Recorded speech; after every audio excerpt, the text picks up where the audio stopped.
4 PM news network में दोस्तों आपका स्वागत है। मैं हूं आपके साथ राशिद ज़हीर।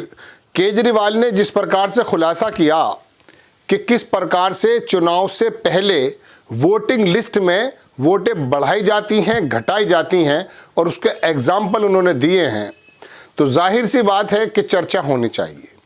लेकिन देश का मेनस्ट्रीम मीडिया आपको कहीं और लेकर चला जाता है और आम जन में इस गड़बड़ी की कोई भी बहुत बड़ा जिक्र इसलिए नहीं है क्योंकि हमारी आदत है कि जिस तरह से मीडिया जिस विषय पर चाहे हमसे बातचीत करा दे, चाहे हमारी बातचीत को ख़त्म कर दे।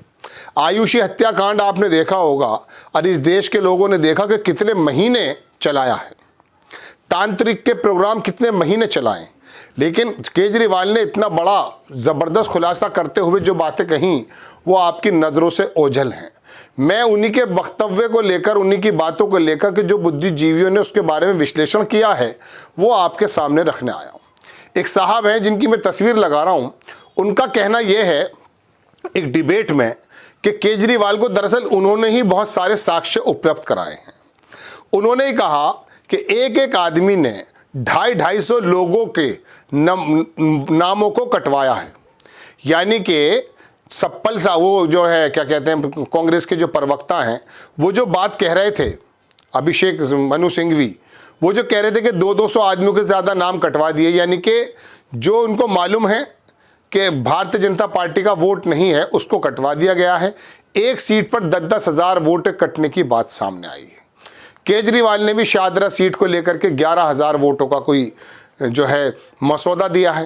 लेकिन बात यह है कि अगर एक आदमी ने, देखिए ये होता फॉर्म 7, एक होता है फॉर्म 6। फॉर्म 6 का मतलब ये समझ लीजिए कि हमें अपने वोटर लिस्ट में नाम चढ़वाना है। फॉर्म 7 का मतलब है ये है कि वोटर लिस्ट से नाम कटवाना है। उसके अंदर एक प्रावधान ये है, जैसा कि बता रहे हैं बुद्धिजीवी लोग, कि अगर कोई थर्ड पर्सन भी ये बात कह दे कि साहब फला आदमी यहाँ शिफ्टेड हो चुका है, यहाँ रहता नहीं है, मर गया है, जो भी बहरहाल, तो उसका नाम हटा दिया जाता है। यानी कि तीसरे थर्ड पर्सन को भी ये अधिकार दिया है। इस पर उनकी नाराज़गी है कि थर्ड पर्सन को अधिकार कैसे दिया जा सकता है। इसमें जिम्मेदारी ये बनती है कि BLO का कोई आदमी उस आदमी के साथ जाए, जगह पर जाए, देखे कि वहाँ पर वो आदमी है या नहीं, वरना थर्ड पर्सन की बात का सदाकत नहीं ली जा सकती, उसका यकीन नहीं किया जा सकता। खैर, लेकिन यहाँ किया गया है।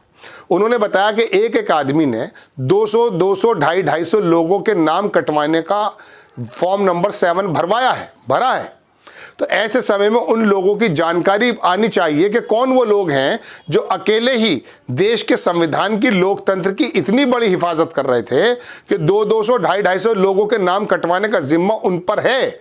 चुनाव आयोग की जिम्मेदारी ये बनती है कि उन तमाम लोगों का डाटा दे और इसके आगे चल करके भारतीय जनता पार्टी के लेटर पैड पर भी इस तरह का संस्तुति, इस तरह का जो है चेंजेस करने की रिक्वेस्ट की गई है। गोया के वहाँ का BLO या पीठासीन अधिकारी या जो भी बहरहाल संबंधित व्यक्ति हैं वो समझ जाएं कि ये तो भारतीय जनता पार्टी के लोग हैं, अपने लोग हैं, ऐसा उनका आरोप है। तो लिहाजा उन्होंने नाम काटने शुरू कर दिए। अब एक पत्रकार ये बता रहे थे दोस्तों कि 3 तरह के चरण में बेईमानियों का मामला सामने आ रहा है।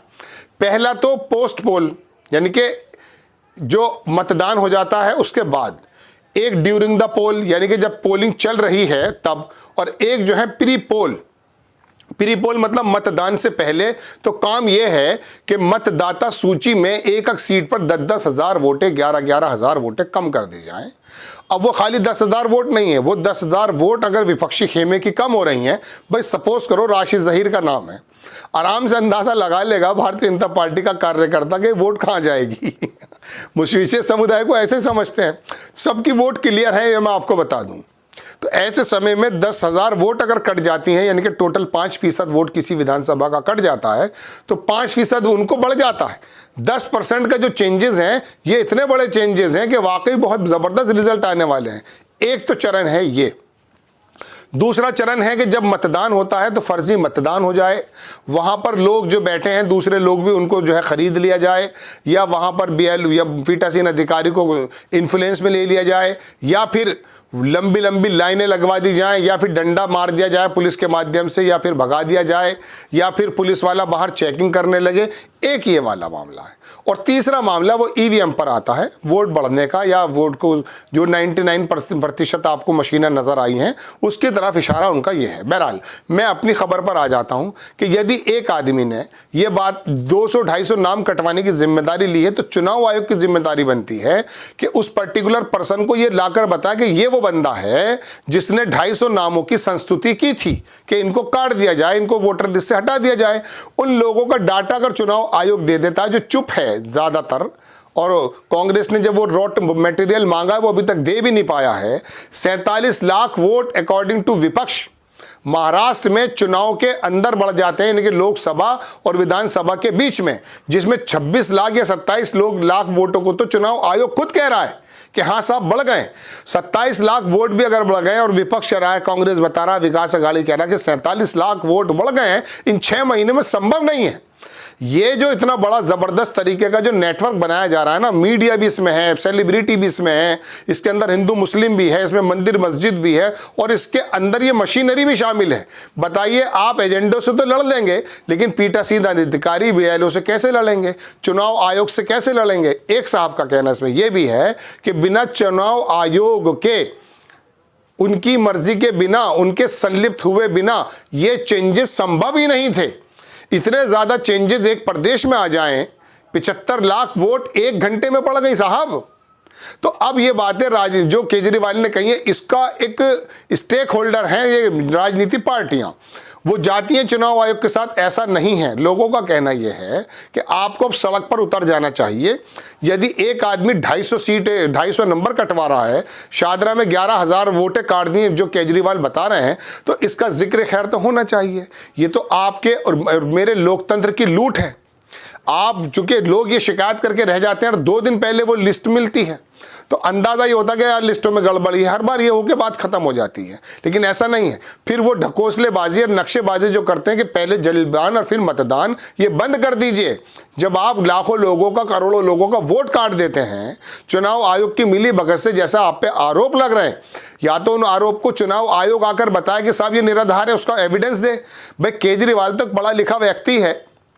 कल उसने इतने शानदार में क्लिप देख रहा था, ऐसी बेहतरीन बात कही संदीप चौधरी से, बड़ा अच्छा पत्रकार है संदीप चौधरी। उनसे कहा आप पे आरोप है कि दिल्ली के अंदर रोहिंग्या मुसलमानों की, रोहिंग्या की वोट आपको मिलती हैं, आप उनकी वोट लेते हैं, वो राजनीति करते हैं। तो उसने कहा कौन लाया उन्हें यहाँ पर, दिल्ली में कौन लाया?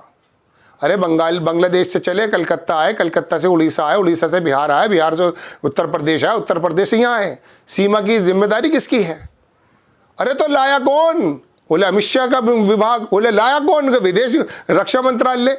अरे तो रक्षा मंत्रालय और अमित शाह का विभाग तो केंद्र भारतीय जनता पार्टी के पास है ना भाई, तो उनकी जिम्मेदारी उन्होंने आने कैसे दिया?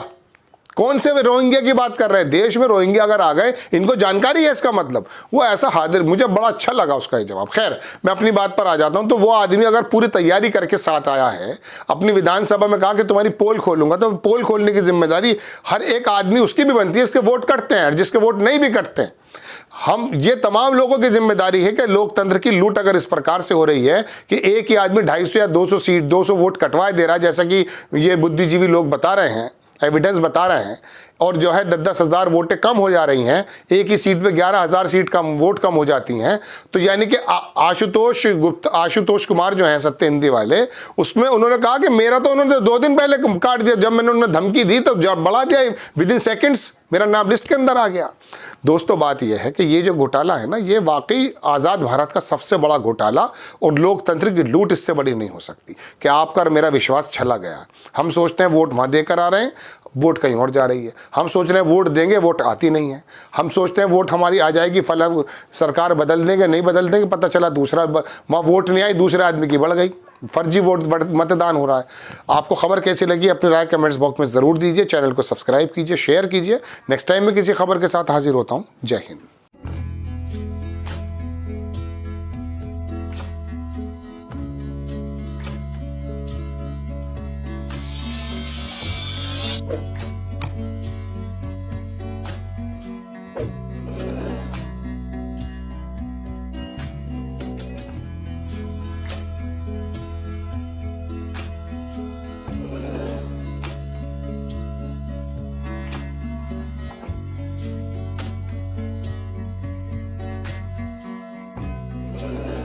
है।